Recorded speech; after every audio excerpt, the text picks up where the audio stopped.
দেশের রাজনৈতিক অঙ্গন আবারও উত্তপ্ত হয়ে উঠেছে। জুলাই সনদ বাস্তবায়ন নিয়ে রাজনৈতিক দলগুলোর মধ্যে মতভিন্নতার মধ্যেই গণ অধিকার পরিষদের সভাপতি নুরুল হক নূরের উপর হামলার ঘটনায় সংকট আরও ঘনীভূত হয়েছে। অন্তর্বর্তী সরকার সহ দেশের প্রায় সব দল এই ঘটনার নিন্দা ও প্রতিবাদ জানিয়েছে। এ প্রেক্ষাপটে রোববার বিএনপি, জামায়াত ও জাতীয় নাগরিক পার্টির সঙ্গে বৈঠকে বসছেন অন্তর্বর্তী সরকারের প্রধান উপদেষ্টা অধ্যাপক মোহাম্মদ ইউনূস।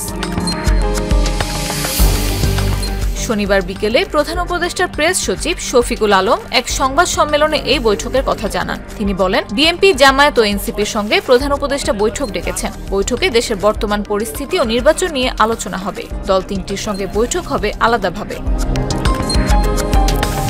প্রধান উপদেষ্টার প্রেস উইং থেকে জানা গেছে, বিএনপির সঙ্গে সন্ধ্যা 7:30টায়, জামাতে ইসলামের সঙ্গে বিকেল 4:30টায় ও এনসিপির সঙ্গে সন্ধ্যা 6:30টায় বৈঠকের সময় নির্ধারণ করা হয়েছে। প্রধান উপদেষ্টার সরকারি বাসভবন যমুনায় এই বৈঠক অনুষ্ঠিত হবে।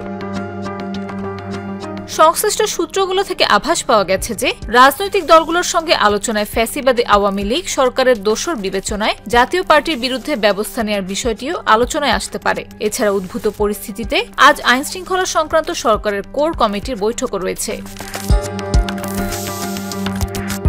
হঠাৎ রাজনৈতিক পরিস্থিতি উত্তপ্ত হয়ে ওঠায় আগামী নির্বাচন ঘোষিত সময়ের মধ্যে হবে কিনা এ নিয়েও রাজনৈতিক অঙ্গনে ও নাগরিক সমাজে আলোচনা তৈরি হয়েছে। তবে নুরুল হকের ওপর হামলার ঘটনার নিন্দা জানিয়ে শনিবার অন্তর্বর্তী সরকারের দেয়া বিবৃতিতে বলা হয়, আগামী জাতীয় নির্বাচন 2026 সালের ফেব্রুয়ারির প্রথমার্ধে অনুষ্ঠিত হবে।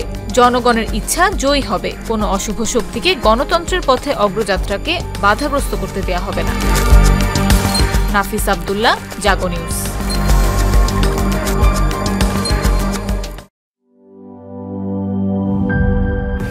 Daily আর পানীয়র এক অসম কম্বিনেশন ড্রিঙ্কো। চিল থাকতে চান? ড্রিঙ্কো চাবান।